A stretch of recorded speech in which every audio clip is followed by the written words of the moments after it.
Irmãos e irmãs, este domingo em particular, dentro do ano, é chamado o Domingo da Alegria, porque ele nos convida a refletir sobre a profundidade desse tempo da Quaresma, que agora já chega pela metade. Nessa nossa caminhada quaresmal, nós nos preparamos para celebrar a Páscoa do Senhor, sua paixão, morte e ressurreição. E não podemos nos esquecer da graça maravilhosa que o sacrifício do Filho de Deus por cada um de nós nos conquistou. A primeira leitura de hoje fala de um dos momentos mais sombrios da história do povo de Deus, mais triste, que é o exílio na Babilônia. Durante muito tempo, a presença de Deus foi amada e sempre agradecida pelo povo de Deus. Eles viviam na terra que Deus havia prometido aos seus antepassados.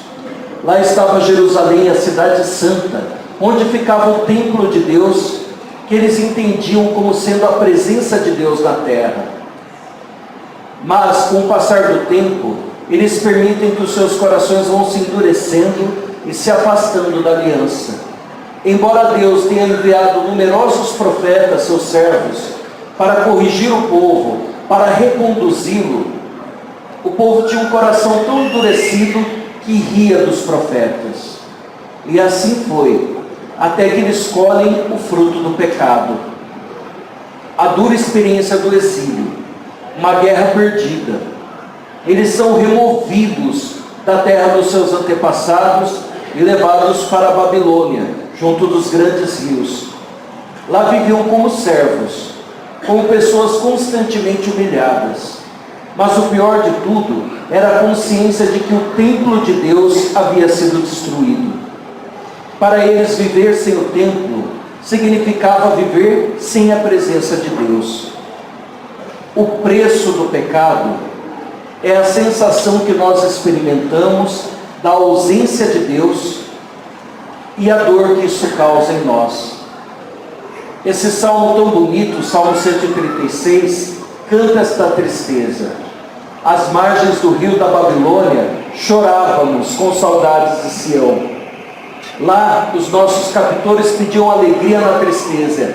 Cantem um hino da sua casa, mas como cantar os cantares do Senhor numa terra estrangeira? Essa história do pecado é a história de cada um de nós. Para eles, a presença de Deus era o templo. E por causa do pecado, essa presença foi tirada deles. Para nós, muitas vezes, a presença de Deus se dá na nossa espiritualidade, na nossa consciência. Quando pecamos, experimentamos a ausência de Deus, porque não conseguimos nos sentir confortáveis diante dele. Jesus Cristo diz no Evangelho: o julgamento de Deus é este: a luz veio ao mundo, mas os homens preferiram as trevas, porque suas ações eram más. Muitas vezes, nós preferimos nos afastar de Deus do que nos reconciliar com Ele. Não podemos esquecer que a presença de Deus não se dá apenas no templo. A nossa espiritualidade não é desencarnada. Deus está presente em diversas coisas, na nossa vida profissional, na nossa família, no nosso lar, nas pessoas que nós amamos. Às vezes, por causa do pecado, por causa das obras das trevas, cometemos infidelidades, mentiras, traições, que colocam em risco todas essas coisas tão preciosas para nós. E sentimos o vazio, a ausência. A boa notícia desse domingo é que Deus, o nosso Criador, o Deus que nós adoramos, não nos criou para que nós fôssemos abandonados às nossas próprias fraquezas. Ele não nos criou para nos abandonar à destruição do pecado. Ele não nos criou para nos abandonar à morte. Enviando o seu Filho Jesus Cristo ao mundo, Ele nos dá um caminho de retorno. E nesse caminho, nós podemos confiar. Diz São Paulo na segunda leitura: é pela graça que sois salvos, mediante a fé. Isso não vem de vós, é um dom de Deus. Não vem das obras, para que ninguém se orgulhe. Na nossa religião, nós não nos salvamos. Nós somos salvos pelo sacrifício do Cristo. É nesse sentido que Jesus diz que o Filho do Homem, sendo erguido da terra, atrairá a si todas as coisas, e aquele que o contemplar será salvo. Olhando para o sacrifício de Cristo por nós, nós temos que sentir a nossa fé reavivada. É por isso que para nós católicos, é uma coisa que às vezes os nossos irmãos de outras confissões não compreendem. Por que que nós veneramos tanto a cruz? Por que que em todas as nossas igrejas a cruz se faz presente? Por que que nós usamos crucifixos? Jesus não está mais na cruz, Ele ressuscitou. Sim, é verdade, e sabemos disso. Mas não podemos nos esquecer de qual foi o preço da nossa salvação. Olhando para a cruz, nós percebemos como é indizível, imenso, o amor de Deus por todos e cada um dos seus filhos.